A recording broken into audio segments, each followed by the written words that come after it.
जय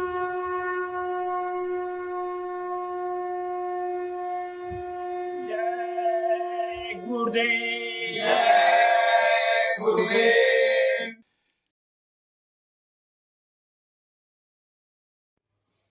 जय गुरुदेव। जय गुरुदेव। जब कभी है याद आती गुरु तेरे दरबार की, जब कभी है याद आती गुरु तेरे दरबार की, भूल जाती सुध सभी तन मन सुधी परिवार की, भूल जाती सुध सभी तन मन सुधी परिवार की। कितने ही मंजिल की दूरी पर रहे यह तन मेरा, कितने ही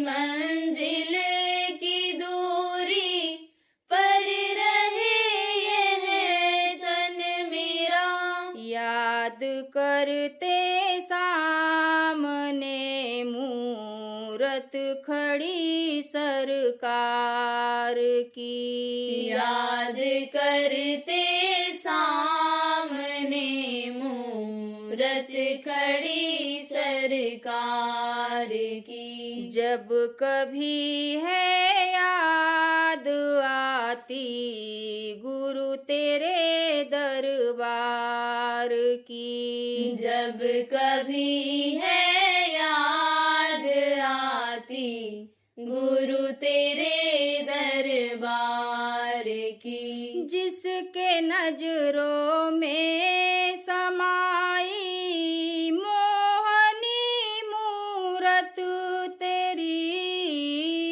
जिसके नजरों में समाई मोहनी मूरत तेरी, उसको रह जाती नहीं कोई हविस संसार की, उसको रह जाती नहीं कोई हविष संसार की। जब कभी है याद आती गुरु तेरे दरबार की, जब कभी है याद आती गुरु तेरे दरबार की, सामने सतगुरु के साधक जोर कर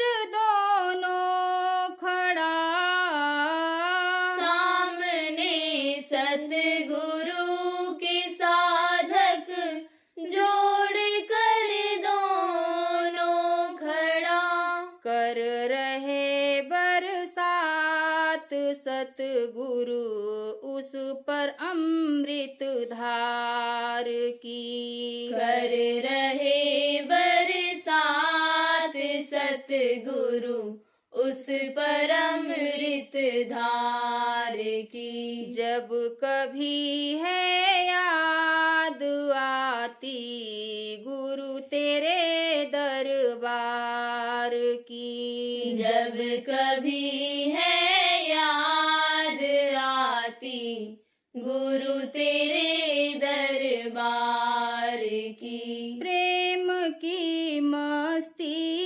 चढ़ी तो प्रेम यह गाने लगा, प्रेम की मस्ती चढ़ी तो प्रेमी यह गाने लगा, मुझसे पापी को गुरु इस पार से उस पार की, मुझसे पापी को गुरु इस पार से उस पार की। जब कभी है याद आती गुरु तेरे दरबार की। जब कभी है याद आती गुरु तेरे दरबार की। भूल जाती सुध सभी तन मन सुधी परिवार की। भूल जाती सुध सभी तन मन सुधी परिवार की। जय गुरुदेव। जय गुरुदेव।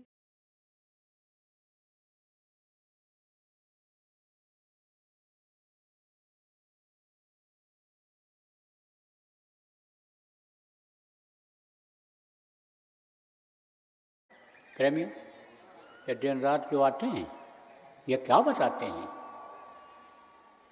कि एक दिन तुम्हारा जीवन का खत्म हो गया। रात आती है तो कहते हैं एक रात तुम्हारी जीवन की खत्म हो गई। ये चूहा है, चूहा। दिन और रात ये चूहा हैं। जैसे चूहा लग जाते हैं तो अंदर अंदर का माल सब साफ कर देते हैं।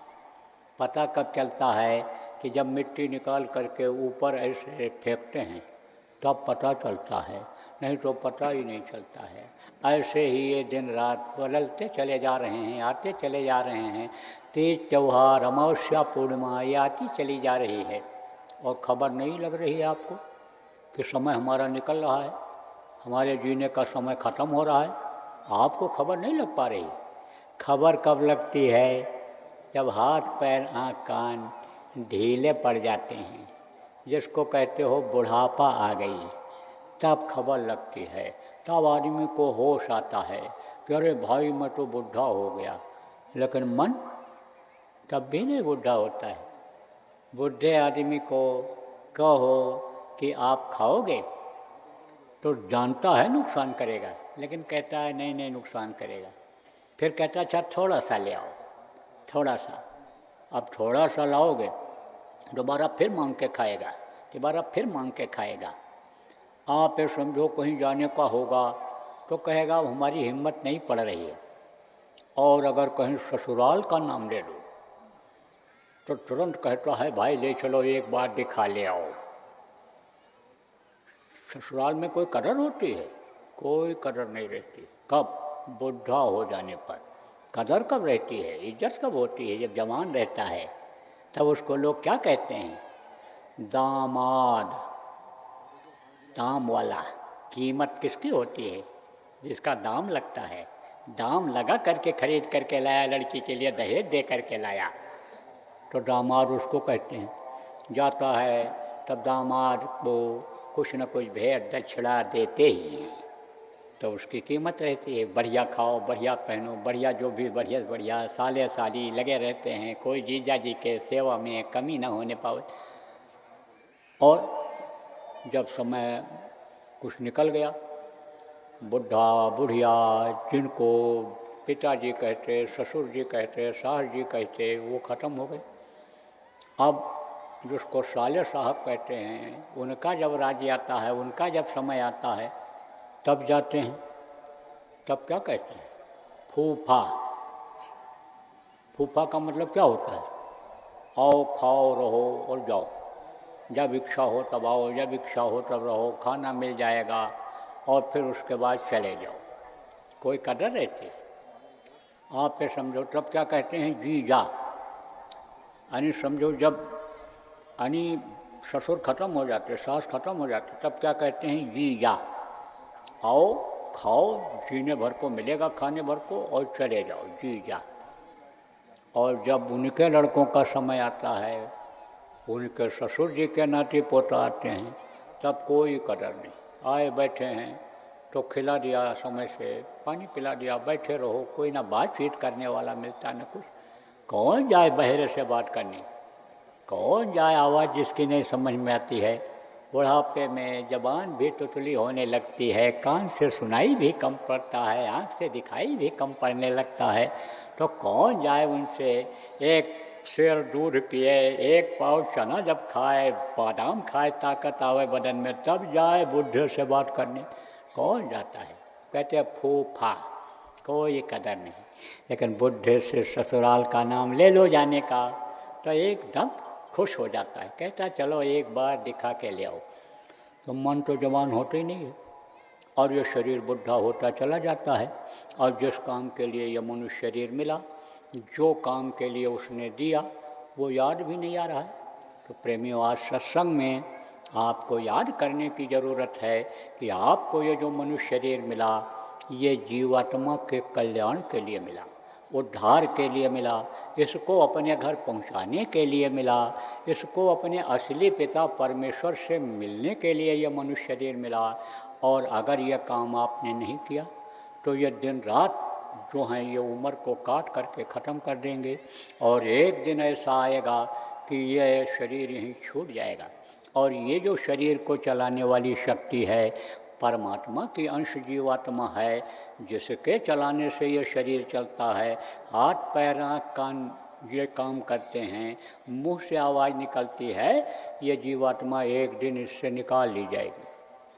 और अगर ये नहीं समझ पाए कि मनुष्य का कर्म क्या है, धर्म क्या है इस धरती का, ये अगर नहीं समझ पाए और इन हाथ पैर आँख कान मुँह से गलत काम करते रहे तो इसकी सज़ा मिल जाएगी।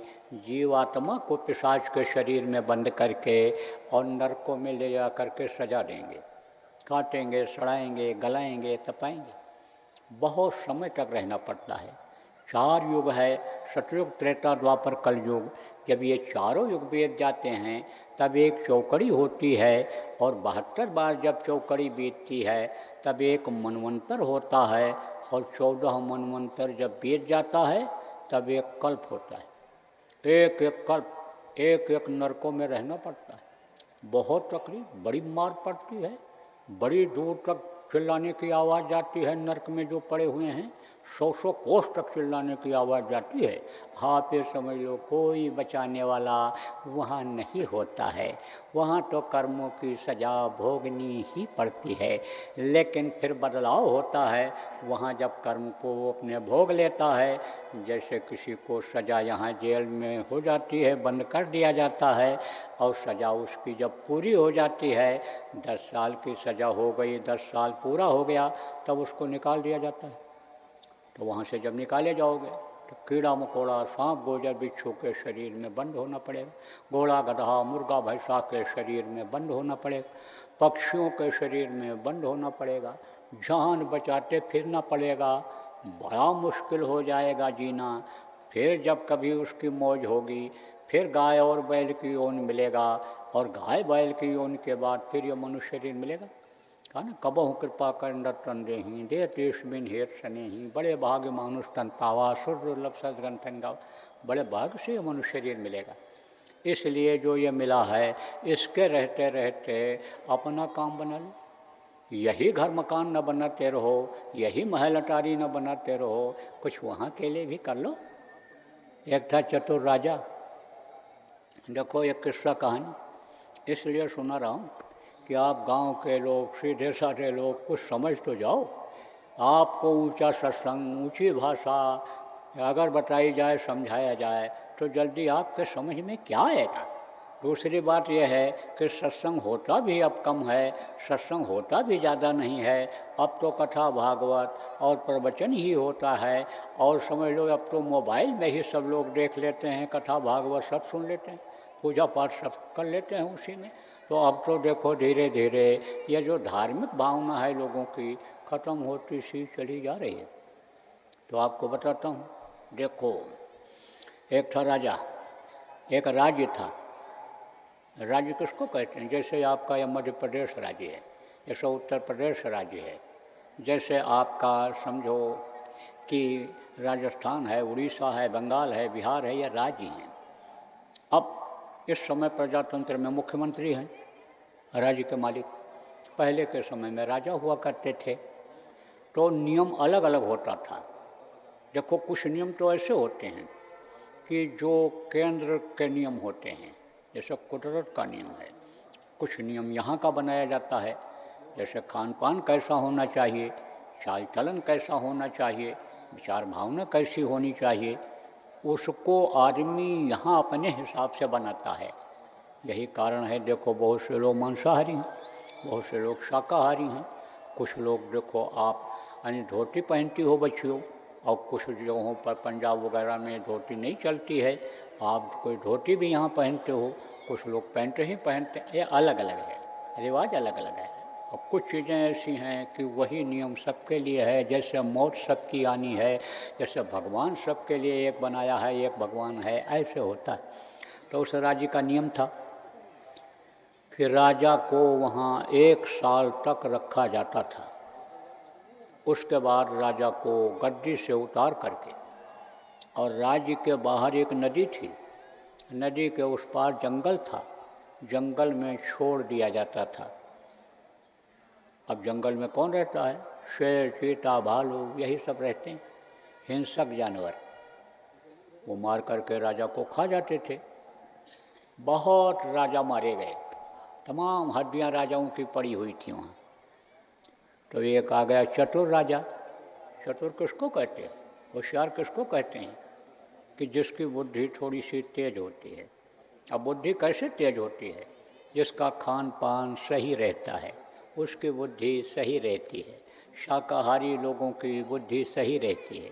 मांसाहारियों को देखो, क्रोध ज़्यादा आता है, काम की भावना उनके अंदर ज़्यादा जागृत होती है, वही अपराध करते हैं, वही ज़्यादा लोगों को मारते काटते सताते हैं, वही परेशान करते हैं। तो उसकी बुद्धि सही थी।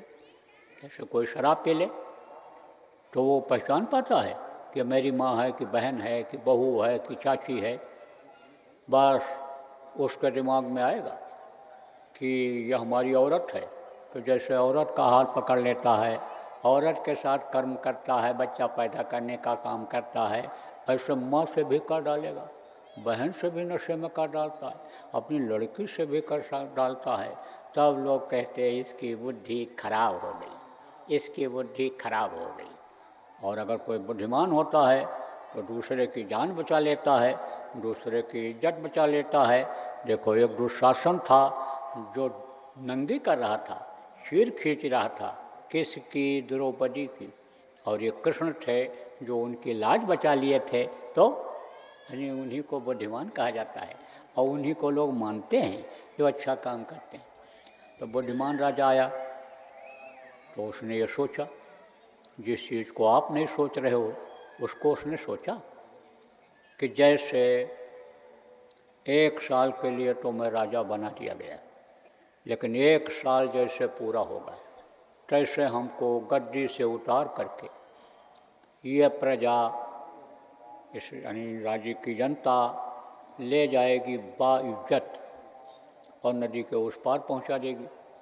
और उधर जंगल है तो वहाँ के जानवर हमको खा जाएंगे, मैं तो जिंदा नहीं रहूँगा। तब उसने सोचा कि 1 साल का समय बहुत होता है, ये जो समय हमको मिला है गद्दी पर बैठने का, प्रेमियों जैसे हमको आपको जीने का समय मिला है। और कहा ये बताओ कि मेरी बात तुम लोग मानोगे? तो प्रजा ने, जनता ने कहा 1 साल तक। जैसे 1 साल पूरा हो, 365 दिन के बाद, 365 दिन का 1 साल होता है, तो 365 दिन के बाद जैसे 66वां दिन लगेगा, उसी दिन आपको हम लोग उतार करके और नदी के उस पार छोड़ जाएंगे। 1 साल तक सब बात मानेंगे, क्योंकि आप मेरे राजा हो, पूज्य हो। तब बोले कि ठीक है। तो मंत्रियों को बुलाया, कहा प्रजा को ले जाओ, इनको ले जाओ और नदी के उस पार जितना भी जंगल है, कूड़ा करकट गंदगी घास फूस है, सब साफ करा दो, साफ खत्म करा दो। और जब ये हो जाए तब वहाँ इसी तरह का एक राजमहल तैयार करा दो और कुछ घर बना दो प्रजा के रहने के लिए, कल कारखाने खुलवा दो, गौशाला खुलवा दो, यज्ञशाला बनवा दो, जितना भी यहाँ पर व्यवस्था है इसी तरह की एक व्यवस्था वहाँ भी बना दो। कितने दिन में बना दोगे? मंत्रियों ने कहा 6 महीने में बना करके तैयार कर देंगे। बोले लग जाओ सब लोग। अब जनता को ले गए, प्रजा को ले गए और वहाँ पर सब घर बना दिया, सब कुछ बसा दिया, पब्लिक को ले गए, जनता को ले गए, जनता वहाँ रहने लग गई, सुख सुविधा इसी तरह की हो गई। अब राजा का समय जब पूरा हुआ तब उसको उतारे गद्दी से लोग और ले जा कर के नदी के उस पार छोड़ दिए। तो अब तो वहाँ जंगल था नहीं, अब तो वहाँ गया उसी महल में रहने लगा। जैसे ये महल में रहता था इसी तरह से महल मिल गया, इसी तरह से नौकर चाकर मिल गए, इसी तरह की वहाँ व्यवस्था मिल गई और आराम से उसमें रहने लगा। ऐसे ही यह मृतलोक है। मृतलोक का मतलब क्या होता है? जो पेड़ फलता है यहाँ झड़ता है, जो आग जलती है वो बुझती है, जो पैदा होता है यहाँ मरता है।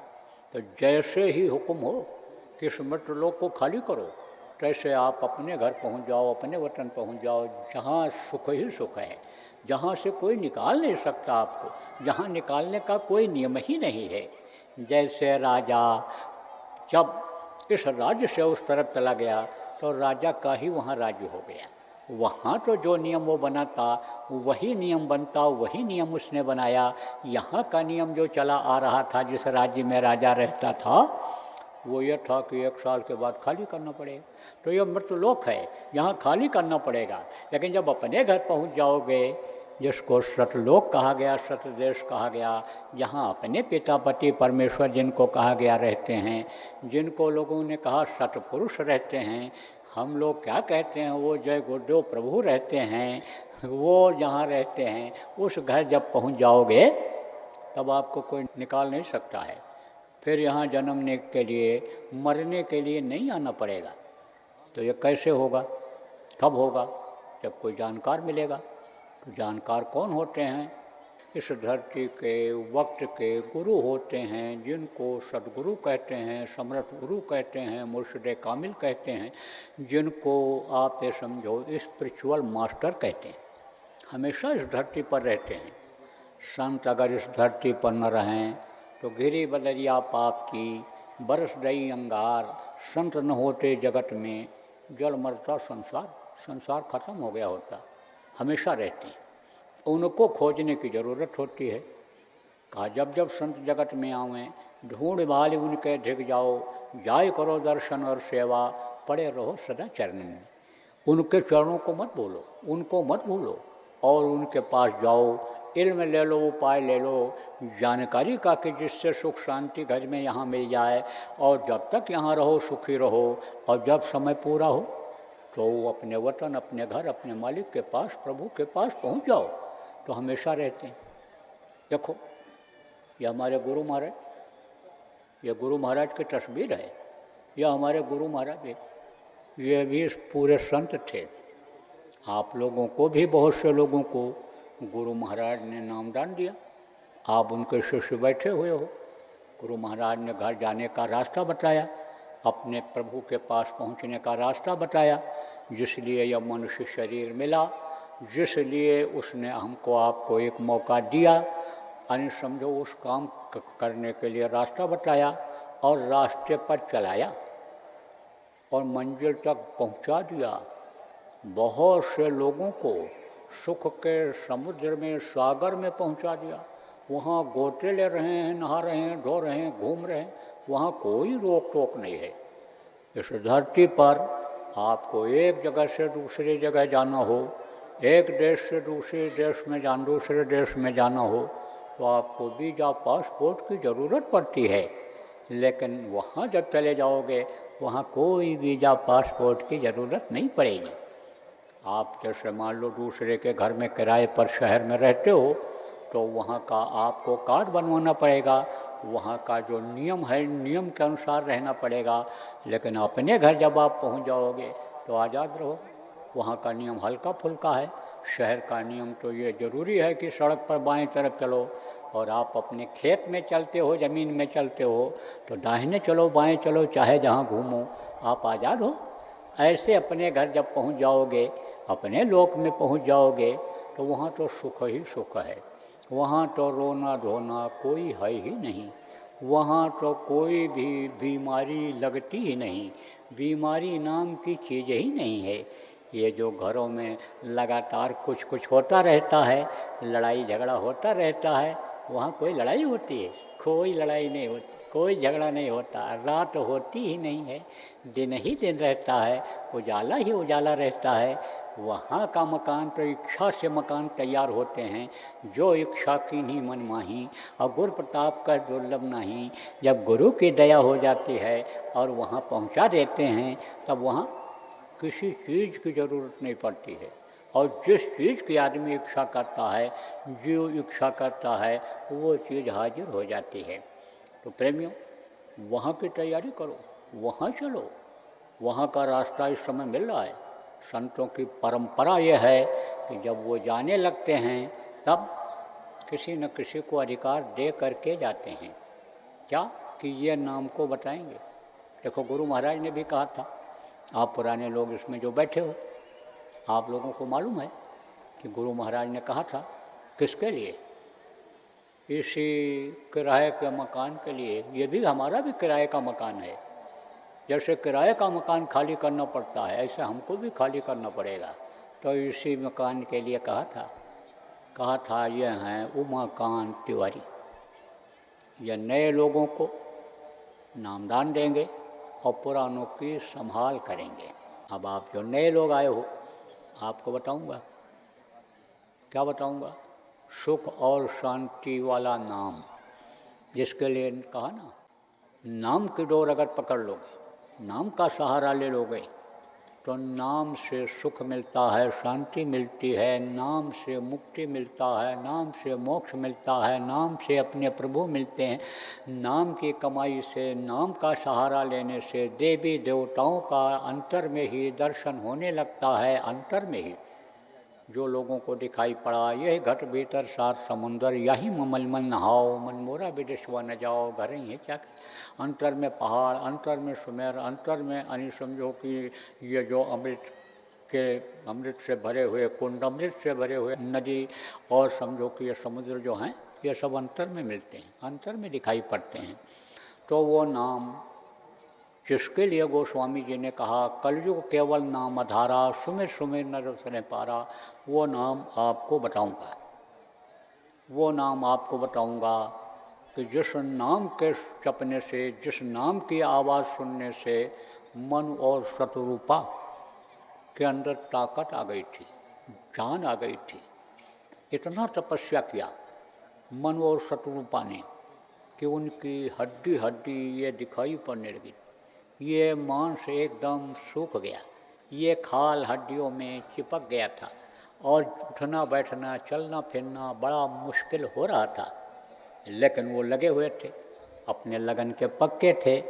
कहते जा पर जाकर सत्य सनेहु, ताहि मिलन नहीं कर संदेहु। जो अच्छे काम के लिए संकल्प बनाता है उसका पूरा हो जाता है। देखो, आप इतने लोग बैठे हो, चलते समय विघ्न बाधा कुछ लोगों के आने में आ गई होगी, लेकिन आपका संकल्प था कि हमको सत्संग में चलना है, सत्संग हमको सुनना है, नामदान हमको लेना है, तो आप खिंच करके आ गए कि नहीं आ गए? आप पहुंच गए। तो अच्छे काम में आप ये समझो विघ्न बाधा तो आती ही आती है, लेकिन जब संकल्प बन जाता है तो सफलता मिलती है। जब आदमी कर्म करता है तो कर्म का फल मिलता है। सकल पदार्थ है जग माही, कर्महीन नर पावत नहीं। जो कर्म नहीं करता उसको नहीं मिलता है। सारा सामान रख दिया गया, कहा गया बना के खा लो, और बनाओगी नहीं बच्चियों तो क्या खाओगी? अरे बना के खाओगी, दूसरे को भी खिला दोगी, तो सब कुछ तो है यहीं पर। इच्छा होनी चाहिए, खाएं बनाएं। अब चाहो अच्छा बनाओ और चाहो खराब बनाओ। अच्छा बनाओगी और लोगों को भाएगा, और लोगों को अच्छा मिलेगा। सूखी रोटी बनाओगी, अब कोई खीर पूड़ी खाने वाला है तो उसको अच्छा लगेगा? नहीं लगेगा। ऐसे ही इच्छा किया उन्होंने कि हमको अपने जीवन को सफल बनाना है और हमको शब्द को सुनना है। तो मन और शत्रुपा ध्यान लगाते थे, सुनने की कोशिश करते थे, लेकिन कामयाबी जल्दी नहीं मिलती थी। तो कहा गया पड़ा रहे दरबार में, धक्का धनी का खाए, और कभी तो गरीबी नवाजई, जो दर छाड़ न जाए। देखो, कोई भीख मांगने वाला होता है और दरवाजे पर आ जाता है तो लोग भगाते हैं, अरे जा कुछ नहीं, अरे नहीं मिलेगा जा, अरे दे दो माई, दे दो माई, अरे तेरा बच्चा फलेगा फूलेगा बड़ा हो जाएगा, अरे धन संपत्ति से तेरा घर भरा पड़ा पड़ा रहेगा, दे दे माई, दे दे माई। और माई कहती नहीं नहीं कुछ नहीं मिलेगा। अच्छा माई तो एक रोटी ही दे दे, टुकड़ा दे दे, बड़ा भूख लगा हुआ है, दे दे माई दे दे। तो कहेगी नहीं नहीं रोटी रोटी नहीं, अब ख़त्म हो गई रोटी। अरे माई थोड़ा पानी ही पिला दो, दे दो माई, कुछ गुड़ हो कोई चीज़ दे दो। तो दे देती हूँ नहीं देती हूँ, चाहे गुस्से में दे दो और चाहे खुश हो करके दे दो कि लगा है टर टर कर रहा है, इसको हटाओ, इसको दे करके कुछ हटाओ। ऐसे ही जो दरबार में हाजिरी लगाते रहते हैं, सुमिरन ध्यान भजन रोज करते रहते हैं, उनकी सुनवाई हो जाती है। तो प्रेमियों समझो आप कि सुनवाई हो गई। और जब आवाज़ उतरी उनके अंदर तो समझो कि श्रवण रंध्र वर जब आए, मृतक जियामन गिरा सुहाई। मृतक किसको कहते हैं? मृतक, मृतक माने मर जाने वाला, मर जाने, बिल्कुल मरने जैसे ही थे, मर जाने वाले का यानी हरा भरा शरीर हो गया। कब? मृतक जियावन गिरा सुहाई, अच्छा मिला, कहते हैं सुहाता है, अच्छा लगता है। ऐसे अच्छी चीज़ जब मिली, शब्द जब उनको सुनाई पड़ा, मृतक जियावन गिरा सुहाई और श्रवण रंध्र हुए उर जब आई। श्रवण रंध्र किसको कहते हैं? कान में सुराख है, आँख में सुराख है, मुंह में भी को सुराख है, नाक में सुराख है, दो ये नीचे हैं सुराख वाले स्थान। तो यह रंध्र है, रंध्र माने क्या होता है? सुराख। उसी से सुनते हैं बाहर की आवाज़, इन कानों से बाहर की आवाज़ सुनते हैं। और ये शरीर जो चलाती है जीवात्मा, एक कान उसमें होता है, उससे ऊपर की आवाज़ सुनाई पड़ती है। तो ऊपर की आवाज़ उससे जब सुना तो मृतक जियावन गिरा सुहाई और श्रवण रंध्र हुए उर जब आई। तो हृष्ट पुष्ट तन भय सुहाए और मानो अभी भवन पे आए। ऐसे देखने लग गए, दिखाई पड़ने लग गए कि जैसे मालूम पड़ता है अभी इनको नई जिंदगी मिली है। हैं तो बुढ़े लेकिन जवान जैसे दिखने लग गए। तो इसी तरह से प्रेमियों आप ये समझो कि ये जब नाम सुनाई पड़ा, ध्वन्यात्मक नाम, तब उनके अंदर ताकत आई। तो वो नाम कि जिससे उनके अंदर ताकत आई थी, आवाज़ सुनाई पड़ी थी, वो नाम जिसके लिए गोस्वामी जी महाराज ने कहा कि राम न सकहीं नाम गुण गाई, कहाँ लग करूँ मैं नाम बड़ाई। नाम की कहाँ तक मैं बड़ाई करूँ? राम भी नाम की बड़ाई नहीं कर सकते, राम को भी जानकारी नहीं है नाम के बारे में। तो वो नाम आज आपको बताया जाएगा।